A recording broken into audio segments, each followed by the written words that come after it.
అండాశయాల్లో నీటి బుడగలు ఉన్నప్పుడు నెలసరిలో చిక్కులు మొదలుకుని గర్భధారణలో ఆటంకాల వరకు ఎన్నో అవాంతరాలు ఎదురవుతుంటాయి. అండాశయాల్లో ఎక్కువ మొత్తంలో నీటి బుడగలు ఉన్నప్పుడు ఆ పరిస్థితిని పాలిసిస్టిక్ ఓవేరియన్ సిండ్రోమ్ అని పిలుస్తారు. అదే అండాశయాల్లో కొద్ది మొత్తంలో నీటి బుగ్గలు ఉన్నప్పుడు ఆ పరిస్థితిని ఓవేరియన్ సిస్టులుగా వ్యవహరిస్తారు. ఈ సిస్టుల్లో చాలా వరకు హానికరం కానివే ఉంటాయి. అయితే అరుదుగా క్యాన్సర్ సిస్టులు కూడా ఉండే అవకాశం ఉంటుంది. నెలసరిలో చిక్కులతో పాటు పొత్తు కడుపులో తీవ్రమైన నొప్పిని తెచ్చిపెట్టే ఓవేరియన్ సిస్టులకు కారణాలు, క్యాన్సర్ సిస్టులకు చికిత్సా మార్గాల గురించి డాక్టర్ నగి ఇప్పుడు తెలుసుకుందాం.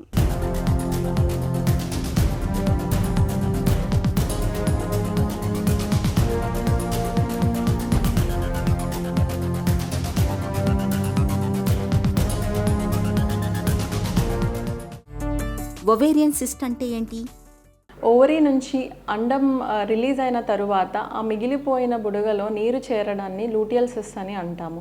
ఒకవేళ నెలసరిలో అండం రిలీజ్ అవ్వకుండా అక్కడే ఉండిపోయి నీరు చేరితే ఫాలిక్యులర్ సిస్ట్ అని అంటాము. అలానే ఆ ఫాలికల్ లోపల బ్లీడింగ్ అయితే హెమరేజిక్ సిస్ట్ అని.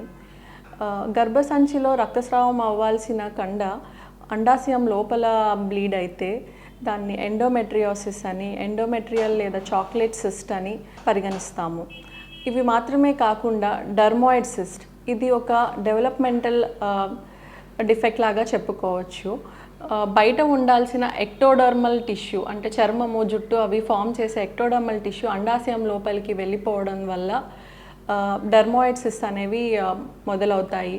ఆశ్చర్యంగా దాని లోపల పన్ను, జుట్టు లాంటివి కూడా చూస్తూ ఉంటాము.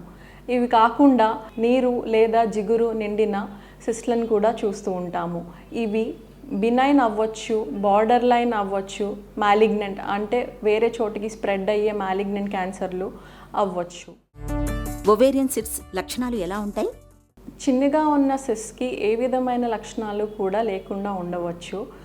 ఎక్కువగా అయితే చిన్నిపాటి నొప్పి, ఆ సిస్ట్ పగిలినప్పుడు నొప్పి, ఒక్కొక్కసారి కొంచెం సిస్ట్ పెద్దగా అయినప్పుడు దాని మీద అదే మెలికపడి టార్షన్ లాంటివి అయినప్పుడు ఎమర్జెన్సీ లాంటి నొప్పి రావడము, ఎండోమెట్రియాటిక్ సిస్ట్లకి నెలసరి సమయంలో నొప్పి రావడము, కలయిక సమయంలో నొప్పి రావడము, కొంచెం పెద్దగా అయినప్పుడు పొట్ట ఉబ్బరము, ఆకలి లేకపోవడము, ఆయాసము, అలానే పాస్ సంచిని నొక్కడం వలన యూరినరీ ఫ్రీక్వెన్సీ పెరగడము, యూరిన్లో ఇన్ఫెక్షన్లు ఎక్కువగా రావడము, విరోచన మార్గాన్ని నొక్కడం వలన మలబద్ధకం రావడము, ఇవన్నీ లక్షణాలుగా చూస్తూ ఉంటాము.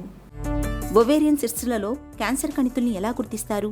ప్రతి సిస్ట్ ఖచ్చితంగా క్యాన్సర్ అయితే కాదండి. 90% నార్మల్ సిస్టే ఉంటాయి. ఓన్లీ ఒక 5-10% మాత్రమే క్యాన్సర్ ఉండే అవకాశాలు ఉంటాయి. వ్యక్తి యొక్క వయసును బట్టి, దాని యొక్క సిస్ట్ యొక్క పరిణామాన్ని బట్టి, దాని యొక్క క్యారెక్టర్ అంటే దాని లోపల ఉట్టి నీరే ఉందా లేక గదులు గదులుగా సెప్టేషన్స్ ఉన్నాయా, లోపల గట్టి పదార్థం సాలిడ్ టిష్యూ ఏమన్నా ఉందా అన్న దాన్ని బట్టి క్యాన్సర్ అనుమానం ఉందా లేదా అని చూస్తాము. ఒకవేళ అనుమానం ఉన్నట్లయితే ఎంఆర్ఐ లేదా సిటీ స్కాన్ చేయించడము, CA-125, HE4 లాంటి మార్కర్స్ని చేయించడం ద్వారా నివృత్తి చేసుకుంటాము. సాధారణ ఒవేరియన్ సిస్ట్లకు చికిత్స ఎలా ఉంటుంది? బినైన్ సిస్ట్లు, చిన్నగా ఉన్న సిస్ట్లని ఏమీ చికిత్స చేయకపోయినా ఏమీ ఇబ్బంది పెట్టవు. ఒకవేళ నొప్పి కలుగజేస్తున్నా, 5 సెంటీమీటర్ల కంటే పెరిగినట్లు ఉన్నా సిస్టెక్టమీ లేదా పూర్తిగా ఓవరీని రిమూవ్ చేయడం, ఓవేరియక్టమీ లాంటి ప్రొసీజర్స్ లాప్రోస్కోపీలో చేయవచ్చు. డర్మాయిడ్ సిస్ట్, ఎండోమెట్రియాటిక్ సిస్ట్లు 5 సెంటీమీటర్ల కంటే ఎక్కువ ఉంటే వాటిని సర్జికల్గా లాప్రోస్కోపిక్గా రిమూవల్కి చెప్తాము. క్యాన్సర్ కణితులైన ఒవేరియన్ సిస్ట్లకు చికిత్స ఎలా ఉంటుంది? అండాశయ క్యాన్సర్లు తొలి దశల్లో ఉన్నప్పుడు ఓన్లీ అండాశయంలో మాత్రమే ఉన్నదా, బయట గర్భసంచి మీద, పక్క అండాశయం మీద లేక పొట్ట లోపల పెరిటోనియం అంటాము, ఒమెంటమ్ అంటాము, పరద లాంటివి వాటి మీద ఉన్నాయా లేదా అన్నది సిటీ స్కాన్లో చూసుకుని అర్లీగా ఓన్లీ అండాశయం మీద వరకే ఉన్నప్పుడు అప్ ఫ్రంట్ సైటోరిడక్టివ్ సర్జరీకి ప్లాన్ చేస్తాము.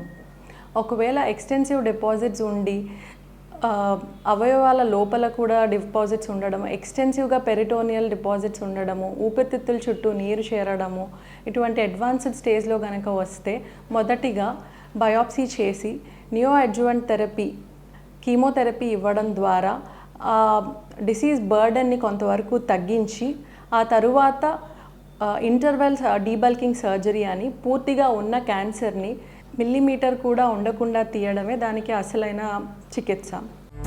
ఒవేరియన్ సిస్ట్లకు చికిత్స తర్వాత ఎలాంటి జాగ్రత్తలు తీసుకోవాలి? ఒకసారి సర్జరీ అయిపోయాక పూర్తిగా కీమో పూర్తి చేసినాక వాళ్ళని ఫాలో అప్లో పెడతాము.